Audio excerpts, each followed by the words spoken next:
Welcome to the No Mom is an Island podcast. As moms, we often long for moments of being alone, but the truth is sometimes we feel downright lonely. The intention of this podcast is to show you that you aren't alone, that we all experience similar things along this mothering journey. If you enjoy this podcast, please check out the episode description for easy ways that you can help this podcast continue. Well, multitasking masters, whatever you are doing while you listen to this podcast, we hope you enjoy hearing the story of another mom. Today we welcome Erin. Hello, Erin. How are you today? I'm very good, thank you. How are you? Good. So Erin and I work together, and I was thrilled when she was willing to tell us her story of being a mom. We don't work together in the mom sense of the world. We work together on the more professional side. We both teach at the same university. So I know her as an English teacher, but not so much as a mom. And so I'm really looking forward to hearing you tell your story of being a mom. So why don't you go ahead and tell us about your family? All right. Well, obviously, I have a husband and two daughters. My oldest daughter is turning 3 next weekend, so that's a big, exciting milestone.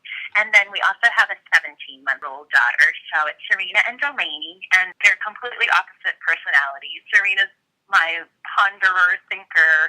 We'll be going to the grocery store, and she'll just be giving people this stare, like trying to figure them out. And Delaney's waving and chatting and talking to herself and singing. So it's fun, to have two so different. And yet, so far, they get along really well.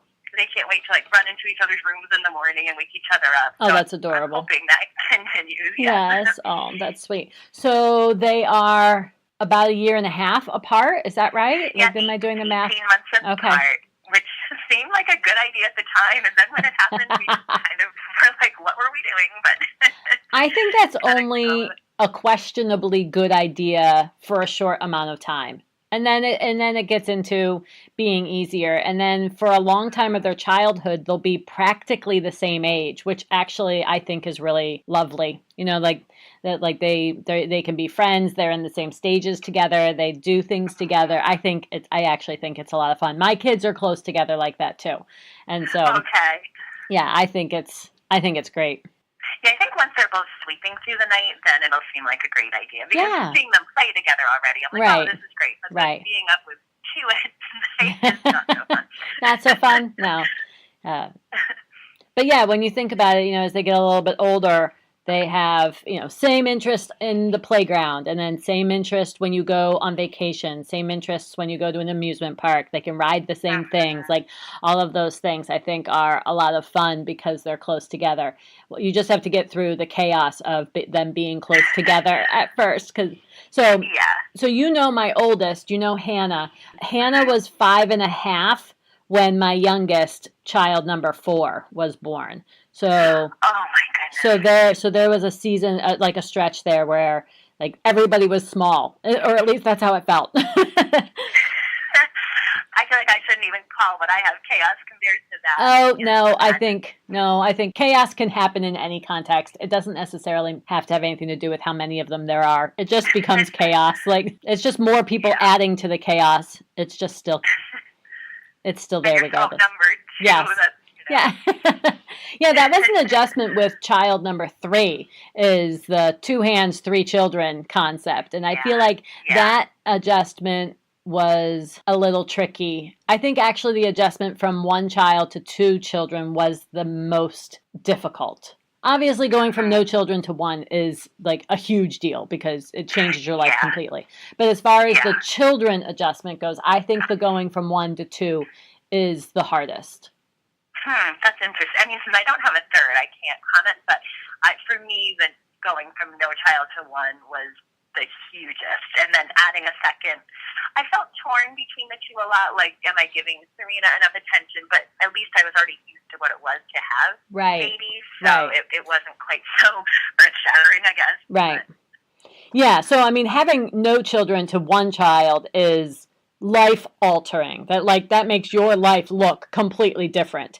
But then I think in the realm of how many children you have, I think the 1 to 2 is the hardest of them. So if you were considering having a third, that one's easier than 1 to 2. You won't push me over the edge. You won't do it. Push me with 2. All right, so why don't you tell us what your philosophy of parenting is? Well, that sounds so grandiose compared to what I do every day, but um, so I'm an English teacher, so I'm a book reader, and I try to do everything by the book. And I guess so. When I was pregnant with Serena, I mean, the stack of books on my nightstand was ridiculous. I just felt like I had to read everything and figure out how to do everything right. And so I thought I had a philosophy about being very, like, scheduled and making sure them sleep at night and not holding them and coddling them too much. I mean, because I grew up independent, be hardy mindset, and so I thought I was going to be that kind of a mother. So then when Serena was born, she was just such a different baby from what the books had led me to believe babies were. I mean, I had, like, sample schedules. I feel so silly even saying it. Sample schedules written out of how I was going to make our day go. And then, I mean, she was born. She wanted to nurse every half hour, a lot of days. And she would not nap unless I held her. And for about a week, I valiantly fought that. And then everything I read in the books, I was like, it just doesn't make sense compared to what I'm doing. And I wasn't working at all that first year. And I was like, what else do I have to do besides hold her? Why not hold her if that's going to make her sleep? And yeah, I felt so guilty about it because I wasn't doing what the book said. And the books often made it sound like to be a good Christian spiritual mother and keep your kids on the right path, you have to do it this way. And so I felt in my heart like I was supposed to be holding her and feeding her when she was hungry and staying up with her at night. And I'm not trying to make an argument about cry it out or don't cry it out because I know that's a sensitive issue, but I'm just saying, like, what I felt in my heart that my daughter needed, and yet I felt so guilty doing it. And then I somehow, I don't even remember how, found a book called Spirit-Led Parenting by Megan Tietz and Oyer, and it was all about them going through that exact same thing. I'm reading all the books and trying so hard to make it work and feeling guilty, and then just being like, this is the baby God has given me. I'm just going to tune into those needs and feel free in that and not worry so much about, am I setting them up to be used wildly undisciplined children when they're only 2 weeks old. And I mean, it didn't make it any easier. Like, I held her for every single nap until she was about 9 or 10 months old. And so some days you're like, I can't even pee because I'm always holding this child or feeding her.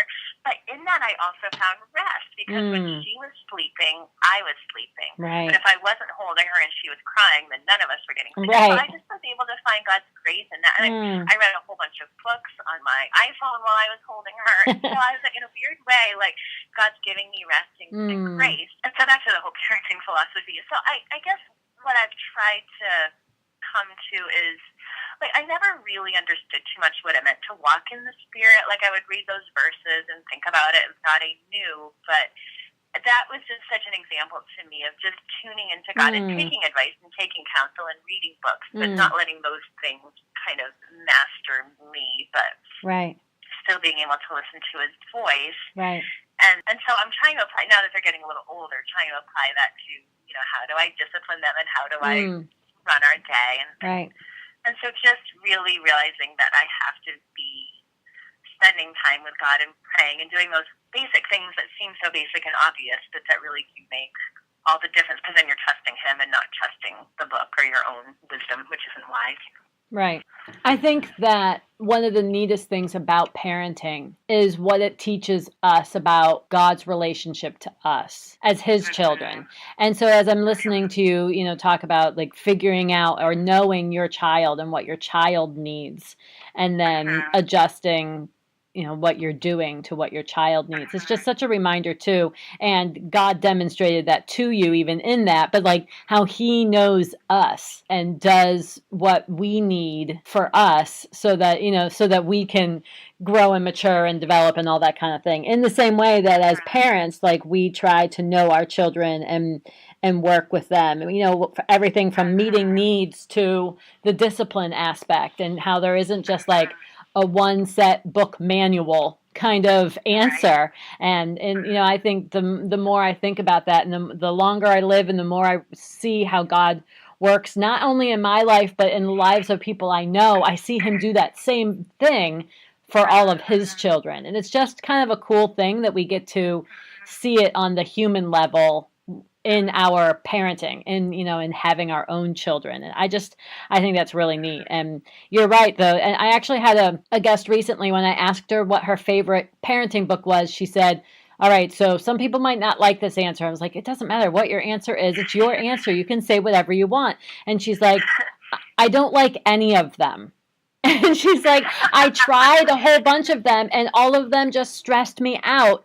And my husband finally was like, please stop reading parenting books. And she's like, but the freedom to not feel like I had to do it like the books told me to do it was exactly what I needed. And she's like, I stopped doing it the way everybody else was telling me to and started paying attention to the instincts that God was giving me and the feedback I was getting from my children. And that worked far better. And so, you're not alone in, wanting to try and follow all of the books only to feel like, yeah, that's really not working. So. Well, it's interesting because when Delaney was born, she was so because she would just push me away and want to be laid down.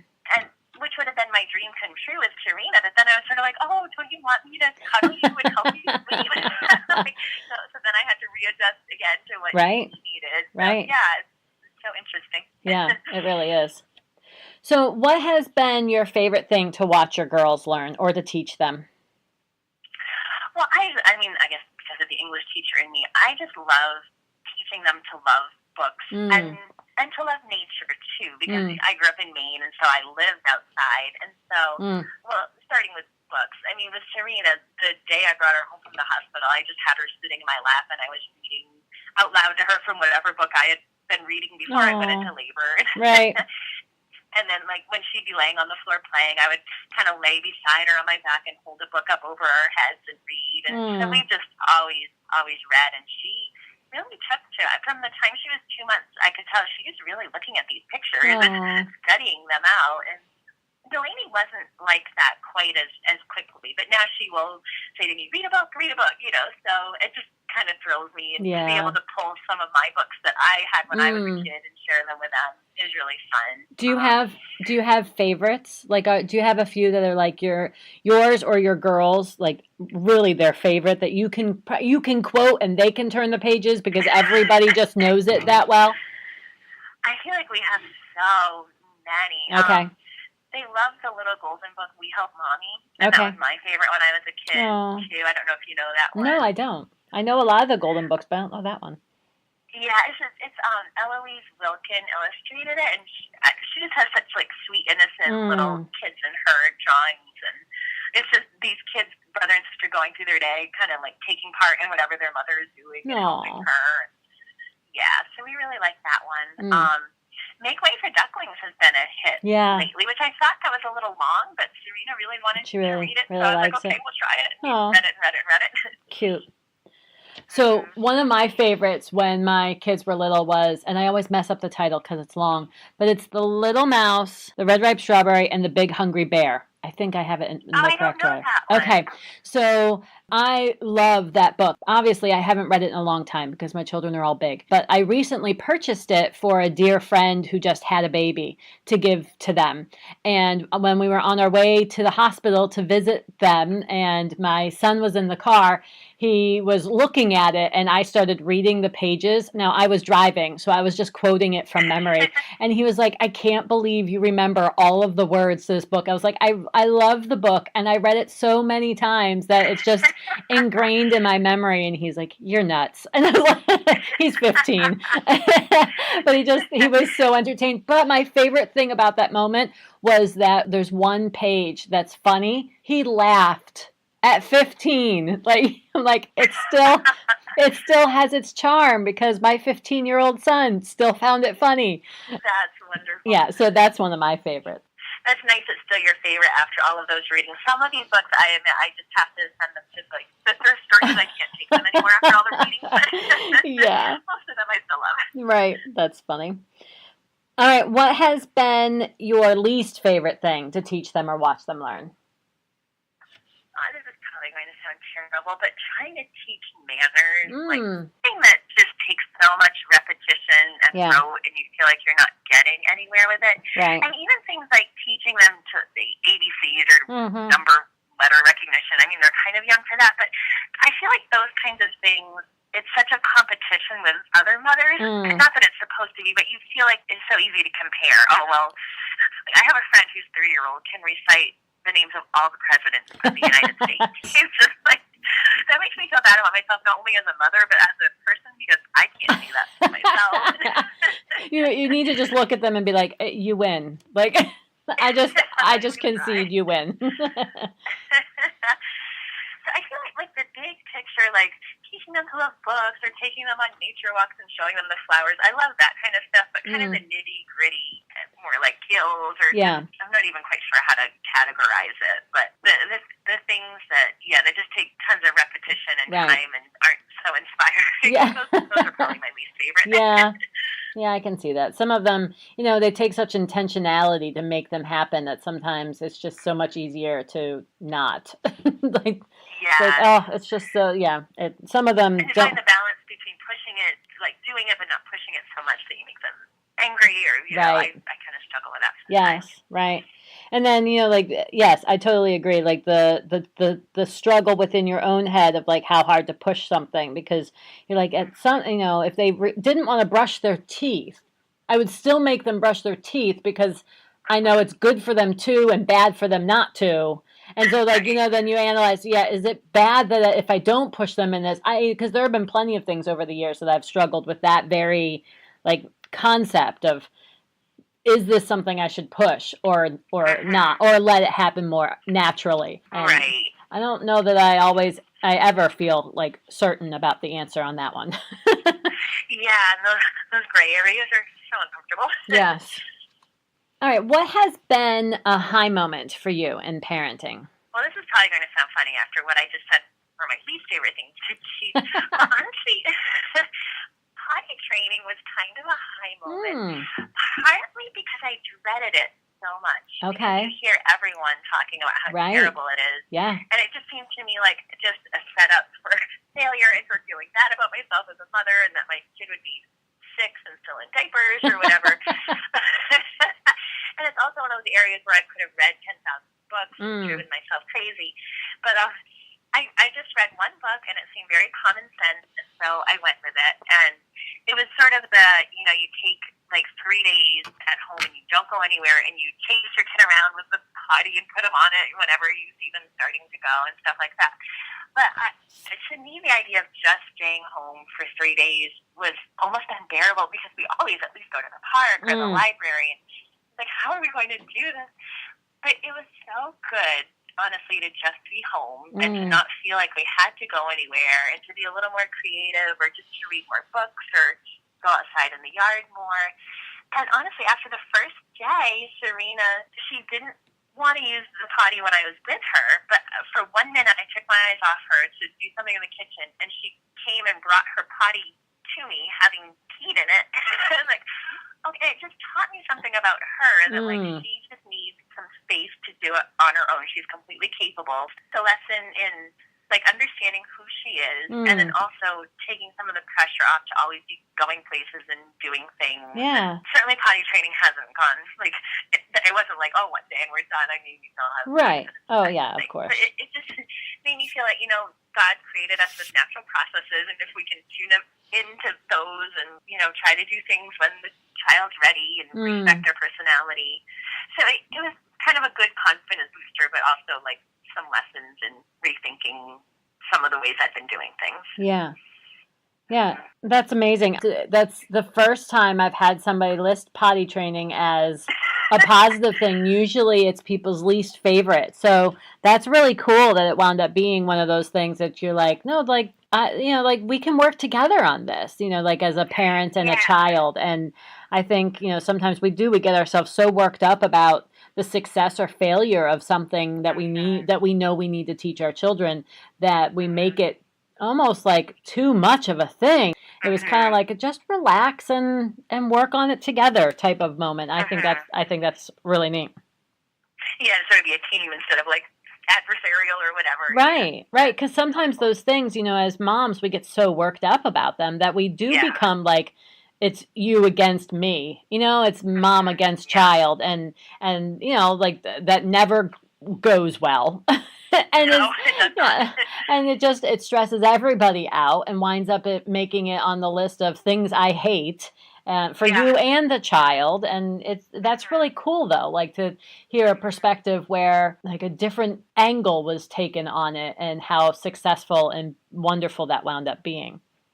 Yeah, I can't say I'm looking forward to going through it again, but right. At least I have sort of success under my belt to encourage me, I guess. And the principle of like paying attention to the cues from knowing your child. And knowing that Delaney functions differently than Serena, and just, like functioning within that bubble of knowing that. And so I think, it may look very different with the second one than the first. Yes. But that's also okay. Mm-hmm. Yeah, right. Yeah, to not expect it to be the same will be important. Right. In mind. Yeah. All right, so on the other side then, what would you consider a low moment in parenting? Well, my whole first year as a mother was kind of a low moment. I mean, I'll talk about one specific low moment, but that first year, I was just I think partly because I was 35 when I had Serena, so I had had so much adult life and, a couple years of married life without kids and so much freedom. And everyone says, babies change everything, but you don't have any idea what that means until it happens. And she was born in October, and it was a really, really cold, dark winter that year, and I had stopped working, and so I just felt so isolated and alone and in this gray, dark winter. And I loved her. Like, I always kind of worried because I've never been a baby person, so I always kind of worried, like, when she's born, will I feel what I'm supposed to feel for her or whatever? And I did. I mean, I loved her so much, but I felt so lonely. And I felt guilty for feeling that way. Guilt is always a theme in my life. So it was really, really a struggle. And I would try to connect with other moms because I knew, there's other moms home with their kids that I know from church, so why can't we all get together? But I never realized how it takes like an act of God to get everyone's kids napping at the same time so you can actually get together. Right. And then when you are together, you're all just chasing after your own kids, so you're not really talking anyway. So that almost made me feel worse trying to do that. And then the kids would fall asleep on the way home in the car, and then you wouldn't get your nap. So that didn't work out very well.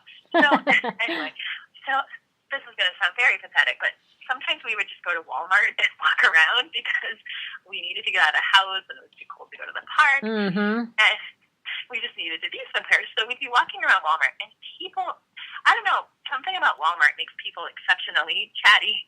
And so they would always come up and be like, oh, your baby's so cute. But then they would say these things over and over, like, enjoy every minute. It goes so fast. And I would just think this has been the slowest year of my life. Like, it is not flying, and I'm not enjoying it. I love her, but it's not enjoyable. And I think, is there something wrong with me that it's not enjoyable? I think that, in those moments you're like, are you kidding me? Every minute is about 4 years long. Like, and I totally remember people saying that to me too. Oh, enjoy this. It goes fast. And I chose to be polite, but my gut reaction was to be incredulous. Like, what is wrong with you? Like, why would you say that? That is so not true. And now seeing those first years are incredibly long. They do feel like they last forever. But the people who are saying that are the people who are way on the other side of it. Because after you get through those first really long years, it is amazing how fast it goes. But it doesn't happen until they're all like school age. Like, the preschool age goes really slowly. And then once they get to that school age level, it does go much quicker. And you turn around and you're like, wow, how is it that they're already this age? I feel like they were just like 6 and 7, And so, but I do think it's funny that people say that. And it's one of those things that are on my list of things, like, I'd like to make a poster of things in general people should not say. Like, Never please say, do yeah. not use a pronoun if you are not absolutely certain what gender my baby is. Please do not ask me how far along I am when I'm pregnant and then say, oh my, I think you're much further than that. Yes. And please do not tell me when my children are little to enjoy it because it goes fast. Because all of those things are anger inducing to someone who is sleep deprived, and I may not be in charge of what I do or say. Yeah. Well, one day, though, interestingly enough, I was in Walmart again. I didn't realize when I left the house that I had baby poop, like a stripe of it on my sweater. So I'm in Walmart with like baby poop on my sweater and my baby crying. And, this lady comes up to me like, oh, here we go again. She's going to say enjoy every minute. But she just said, you are so blessed. Oh. And I was like, wow, that's true. I am so blessed. Whether I feel it or not, I can't argue with that or laugh it away or even be angry that she just said that. And so it was a low moment in the sense that I was not in a good place. But it was the start of trying to see things a little bit differently and just trust God that He was blessing me, even though it really did feel like a blessing in the moment. Right. I don't think I will ever forget that. That's beautiful. Sometimes those low moments, they wind up being such redemptive teaching moments. And I don't think there's any shame in going to Walmart to get out and go in, into public and walk around. I've done stuff like that with, like the mall or even a McDonald's that had a playground because it was like too cold to be outside and we needed to get out and do something. So, so I've totally been there. I'm glad to say we don't have to resort to that so much anymore. But that first year, she was a really restless baby and we were housebound and it just was like sanity for whatever we needed it. Right. Yeah, definitely. So what has been your biggest parenting influence? I really think my mother and I was going to say my elementary school teacher, but she was kind of my teacher all through my life. I went to a really strange, different kind of a school, strange in a good way. It was sort of like being homeschooled, but it was my mom and another lady who taught school in my church basement, really, and that was my school all the way through. And but they both were very just grounded. I mean, we spent a lot of time in school reading Proverbs and singing hymns, and they just had a lot of common sense wisdom. And I think that that's something that I want to emulate. And also, they very much loved books and used books to inspire us to good values and virtues. And they were very creative. I mean, they taught me quilting and knitting and just the value of actually sitting and making things instead of buying them. And they were very thrift-minded. So, just a lot of those common sense values that I want to pass on to my kids too, but also that love of learning and seeing how learning of any kind can lead us to God. I think they were very good at teaching that to us. So how many students were part of the school, and how many years were you in that kind of context? For the most part, it was between 13 and 20 students from kindergarten through 12th grade, and that was my entire through high school. I actually started when I was 2. My mom would just bring me along while she was teaching, and so I would do what everyone else was doing and then fall asleep in the corner for my nap and get up and start again. When I was 4, I could recite the whole chapters of the Bible that everyone else was learning, and so I think it was a really cool. I mean, as a teenager, I thought it was terrible, of course, but now I really appreciate it. Yeah, I'm fascinated by that kind of that one-room schoolhouse mentality.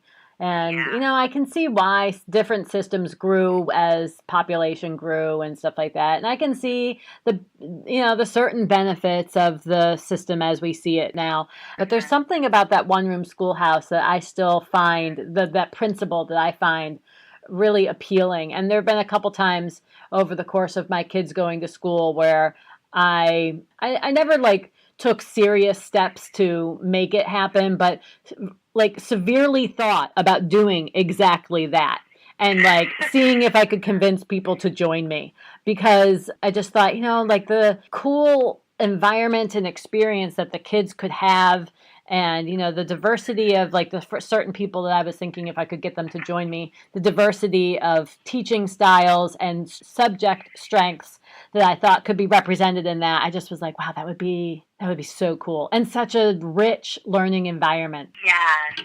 So, yeah. I know I find myself kind of dreaming about that too, and I never thought, I always thought, I want to give my kids something different from what I had, but I'm like, no, there was something so just precious and valuable about that, and now I'm like, kind of wanting to find it or create it for them too. So. Right. Yeah. Our kids have gone through the local public schools, and overall it's been fine.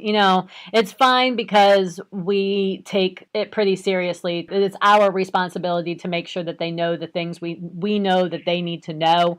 And we don't just leave it in the hand of the school districts to make sure that they know the things they need to. And then we check up on them as far as other things go. And it has been, a healthy environment in some senses of the idea of living their faith and, sharing the love of Jesus with other people and things like that. So, I don't have regrets about, the schooling choices that we made, but I still, in my heart find that system and that concept like very intriguing. Yeah, I really do too. But it's nice to hear you say that about the public school too, because it is easy to sort of be down on that or to, think there's only one right way. Right. It has allowed us to very much be a part of our community because our children are involved with people who are in the community. And we felt God called us to be here. And so part of that was being in our community, living, working, shopping, eating, going to school, worshiping, everything within our community. And so them being a part of the school district really has contributed to that philosophy of the calling of living here. And so, we watch closely to make sure we think that they're doing okay, with the understanding that if we thought that someone wasn't, we would pull them out. But, so we just kind of monitor that. And, there's teachers you like and teachers you don't like and friends you like and friends you don't like.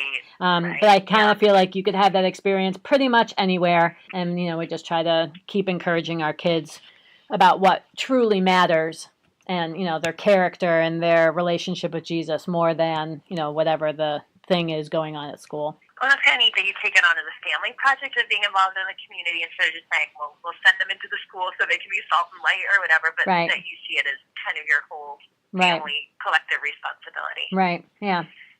So now that you are, you're home and you have two little ones who, require a lot of your time and energy and have for the past 3 years, what do you do for self-care? How do you take time or make time for yourself? I get up early. I try to get up by 5 so I can just have time to read and study and spend with God, because there's no guarantee that Serena's going to nap now that she's 3, so there's not always a nap break during the day, and I'm not much good at night. So that's one thing I do. Okay. And then, because I've found it so hard to actually get together with friends with kids, sometimes after the kids are in bed, I'll do a late night coffee date with a friend. So and I mean, in the first years, the thought of staying up after 8:30 would have brought me to tears. But now I'm actually able to, every now and then. And I find it refreshes me enough that it's worth the time to do that. Yeah, that's good. Yeah. And then some days, I've also had to find, because some days you can't get up early, or you can't stay up late. So I've had to find ways to have kind of life-giving moments in the day. Yeah. And one way I do that is at our meal times. Meal times, oh my goodness. When Serena turned 2, she got so picky about her food, and I started taking it so personally and getting so upset and thinking she wasn't eating enough. And so I would lay awake in bed at night worrying about what I was going to feed her the next day. And I was like, this is just taking too much time and energy. Yeah. So I had to make meals that, not about the food. And so now, I put on classical music, we light candles, I make myself a cup of tea, and we read Bible story books, we read kids poem books while we're eating, and so I find, okay, so now there's 3 times in the day where I get to sit down and have a cup of tea and read something. I mean, it's not something I would read on my own, but it's still enough that it refreshes me if the day is crazy. Yeah, so those are a few of the things that I've been doing lately. That's a great thing, though. I mean, when my kids were little, meal times always felt like banging my head against the wall. Yeah. Sometimes it was so frustrating to me for, a wide variety of reasons. But that's such a beautiful thing to incorporate into a mealtime, to totally turn that on its head and change the entire tone of mealtime and I love that idea of, like making it not so much about the food and adding elements to it. And I love that your elements are like multi-senses. So, like you've got the candles. So that's, like the smell and the visual. And then, the auditory with the listening to poems and stories and things like that. And that's fantastic. And I think just such a cool take on how to make something that can be a stressful point of the day and redeem it and make it something beautiful and treasured and life-giving. I think that's amazing. It really has made a huge difference. Oh, and I hung a bird feeder outside of our window. Oh, we can watch birds while we're sitting there. I bought them placemats with like BBCs or pictures on them that we can talk about. It's like anything I can do to make this not be such a, let me stick a food in my eye kind of situation. So. Yes. Oh, I love it. Yeah. My kids aren't little anymore. They may not appreciate it as much, but I love that idea. So I hope that idea really sparks something in someone out there listening who has young children and feels the way that you do currently and the way I used to when my kids were little, about what mealtime sometimes felt like. That's an inspired idea. Yeah. So what is your favorite parenting book? You said you read a bunch of them, and I think you mentioned it before, but why don't you mention it again? Because then I'll make sure I put it in the episode description so people have access to looking at it. For those of people out there who read them all and wanted to throw them all, the one that you found that was redemptive, which one was it? It's called Spirit-Led Parenting, and it's by Megan Tietz and Laura Oyer. All right. And what, say again, like what specifically was it about that really just touched you in a different way than all the others? Because basically it was saying, don't worry so much about all the rules and listen to your baby and listen to God and do what needs to be done from that perspective. I love it. Kind of just took all that guilt and fear away. Yeah, I love it. That's great. All right, so what would you give as that word of encouragement to the weary mom out there? It's so hard because I wouldn't want to say anything trite, but I do find, even though it still doesn't feel like it's going fast, and I wouldn't say it's necessarily easier, I do feel like the seasons change. And I think one of the hardest things for me, especially in the first year, was just being a mom showed me how ugly I am inside. And I'm not saying that in like a self-righteous or self-deprecating way. It just really kind of shocked me how selfish I was, that I couldn't just give to this baby joyfully and without, crying and being upset or mad. Right. And I just sort of felt like, God says that the fruit of the Spirit will be in my life if I'm abiding in Him. And I was like, why isn't this happening? Yeah. So I just, and not that I'm, so much better now, but I have seen Him make changes in me where it is easier to make some of those sacrifices, at least some days, and where I do find a lot more joy in it than I did at the beginning. And so I think my encouragement is just to keep walking and to kind of like lean into the pain instead of, like, I think I was very intent on trying to stake out a piece of territory for myself, like, this is still mine, like I'll still try to work so much, or I'll still try to get in my run every morning, and trying so hard to keep all those things just made it so much more painful. Whereas letting go a little bit and letting God move me into that new season and find new compensations made it much better. And then I really just had to pray that the fruit of the Spirit would start showing in my life. Yeah. I wasn't seeing it, and I still need to pray that all the time, but I do see Him making some changes in me, and that's encouraging. So I think my encouragement is to not be afraid to ask God to change you and to give you the fruit of the Spirit, and to try to embrace the season. That sounds so cliche, but I think there is some truth in it too, to let go of what was past, if you can, in stages. It doesn't happen all at once. But to try to mourn the season, but then to let the mourning be over when it's time for it to be over, and to walk into what's new and trust that God's going to have enough for you there. Yeah, that's good advice. Well, thank you for telling us your story of mothering. I've been really looking forward to talking to you and knowing you on this level too. So I really appreciate you being willing to talk to us and tell us your story. Well, I appreciate the time and everyone listening, and there's even a spark of encouragement in it somewhere for someone needing that. Thank you. All right, well, you have a nice evening. Thank you, you too. And I'll see you hopefully at some time at school. I would love that. All right. Bye. Talk to you later. Bye-bye. Thank you for joining us on the No Mamas an Island podcast. We hope that it was an encouragement to you wherever you are in your mothering journey. If you would like to share your story or would like to see something added to our interviews, please contact us at nomamasanisland@gmail.com or send us a message on Facebook or Instagram. If you have enjoyed listening to the stories of other moms, please check out the episode description for easy ways that you can help this podcast continue.